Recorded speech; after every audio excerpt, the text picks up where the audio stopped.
demain, vous êtes président. On nous a mis dans une... donc, demain, je suis président de la République. Je commence par poser une question au président de fait de ce pays. Voulez-vous qu'on reste, oui ou non? Et s'il Parce vous que dit, nous, Français... vous partez, là. Absolument, madame. Vous laissez tout. Vous savez pourquoi? Parce que le Mali est au Mali. Comme les Américains en Afghanistan. Vous laissez tout. Vous vouliez que les Américains restent en Afghanistan? Non, mais oui ou vous non? partez, monsieur Mélenchon. Madame, nous ne sommes pas chez nous au Mali, vous pouvez l'admettre. Nous ne sommes pas le gendarme du monde. On y est parce que le Mali nous avait demandé de venir l'aider. Le Mali nous avait demandé de l'aider par un président qui était déjà discutable, et je viens de vous dire que nous l'avons fait. Et vous partez au risque que le terrorisme s'exporte chez nous. Mais vous savez très bien que ça ne se passera pas comme ça. Ah bon? Mais non. Vous faut suivre l'actualité, chère madame. Figurez-vous que le président de la République a dit que nous irions... C'est mon métier, je le fais tous les jours. Eh bien alors pourquoi vous me dites des choses pareilles?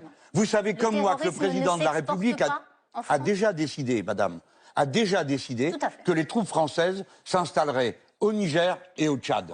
Et qu'au Tchad, nous sommes en train de couvrir, que c'est le président de la République lui-même qui a créé une nouvelle source de désordre, après que le chef de l'État de là-bas, Idriss Déby, ait été tué, a validé la nomination de son fils, qui lui ne correspond à rien du tout des institutions tchadiennes. Donc vous ramenez toutes les armées françaises retournent en France. Mais non, mais écoutez, vous êtes d'un manichéisme qui est incroyable. Non, on ne peut pas faire de la politique internationale. Vous faites quoi, là? Mais je viens de vous le dire, les madame. 5000 hommes, on les sort du Mali s'il nous dit, si le président actuel, le chef de la junte nous dit partez et que vous êtes président, vous les sortez du Mali. Oui.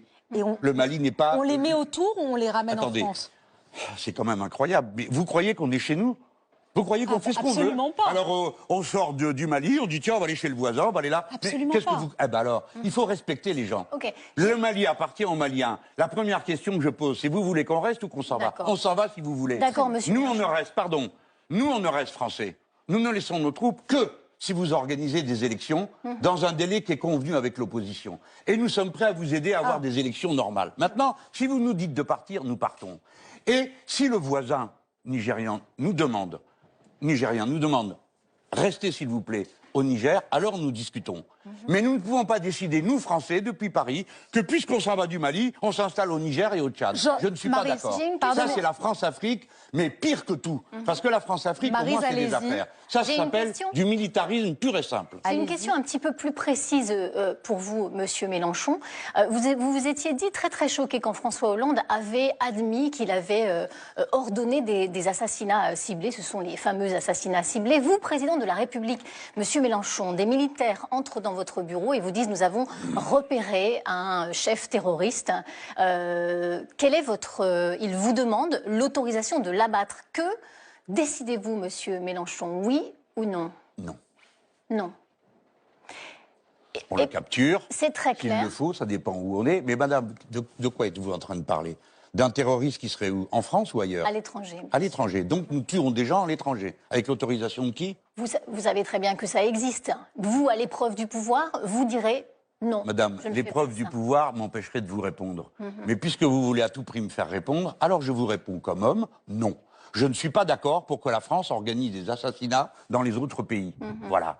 Ou alors avec l'autorisation des gens du coin, mais alors ils s'en chargent même. Parce que nous, les Français, en principe, on a voté contre la peine de mort. Donc je ne vois pas pourquoi la peine de mort dont je ne veux pas chez moi, j'irai l'appliquer ailleurs. Jean-Luc Mélenchon. Je vous demande, écoutez, est-ce que vous vous rendez compte, mettez bout à bout toutes ces questions. 1, vous êtes pour qu'on reste, quoi qu'il arrive. 2, si on s'en va, on va chez les voisins. 3, est-ce qu'on a le droit de tuer les gens chez les autres? Ah mais moi je me permettrai pas de... Elle vous pose des questions. Mon avis sur le Mali, monsieur. Elle donne pas son avis, c'est pas son job. Oui, mais vous m'avez dit vous abandonnez, vous partez, donc il faut rester. Je ne vous ai pas dit ça. Je vous ai demandé que feriez-vous si vous étiez... Maryse, ça va vous intéresser puisque Laurent, les Français qui nous regardent ont une question particulière à poser. Pardon, mais je résume d'un mot. Je respecterai l'indépendance des pays d'Afrique, car je veux que la francophonie qui nous unit devienne une francophonie politique, débarrassée de l'impérialisme militaire, débarrassée des grandes affaires. La chance de la France, c'est cette langue que nous avons en commun pour faire des grandes choses en commun, qui ne sont ni militaires, ni business. Il faut du business, il faut des militaires, mais il faut d'abord de la fraternité entre les peuples et de l'intelligence.